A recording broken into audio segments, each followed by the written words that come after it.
My name is Josh McBride, and I'm going to be giving you a presentation about human population, our overpopulation problem, how it's affecting our society, and ultimately the world as a whole. To begin, to drive home this point, a sad statistic, a sad fact, in the year 1970, the human race officially, scientifically, was proven to have reached a point where we were consuming resources on the planet faster than the planet was able to replenish them. So since 1970 on, we have lived in a world of deficits. We are in a world in the red.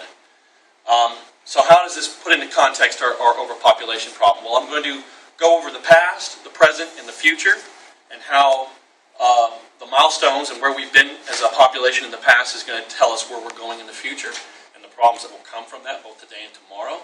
And not to leave you too demoralized, I will discuss briefly some solutions that are being put in place today and solutions for tomorrow that are going to help address this issue.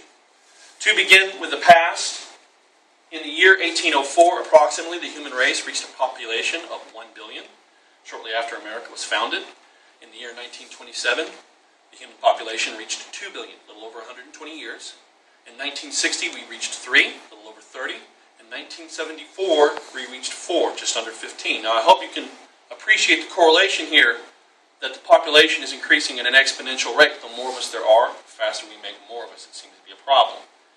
So, that's our past. When I was born in 1980, we still lived in a world of 4 billion-ish people. We now are in a world today where we're approaching 8 billion, right around the bend. Which leads us to today.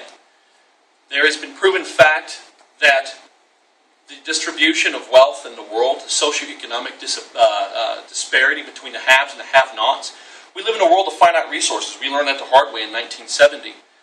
It is a breeding ground for almost all the problems you can think of, be famine, disease, terrorism, social instability. A lot of our problems can be boiled down to the fact that there's just too many of us and not enough to go around.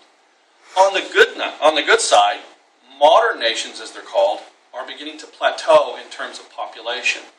Developing nations, particularly in sub-Saharan Africa and in India, they are right now going at an alarming rate still because they're attempting to catch up, which we'll discuss shortly. What does that mean for the future? Well, for the future, best case scenario, by the end of the century, they're expecting anywhere from 9 to 10 billion people. Best case. Worst case, 12 to 14. And if there's already not enough to go around today, and it's leading to problems of social instability and violence and disease in our world today, what does that mean for tomorrow? So these are problems that are going to have to be addressed. It's not negotiable. Even best case scenario, it only is really just postponing the inevitable. So what are solutions that are in place?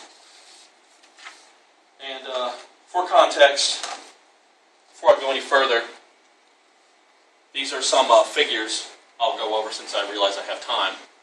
This is where we are right now. The purple line represents modern time, 2010 when it was published.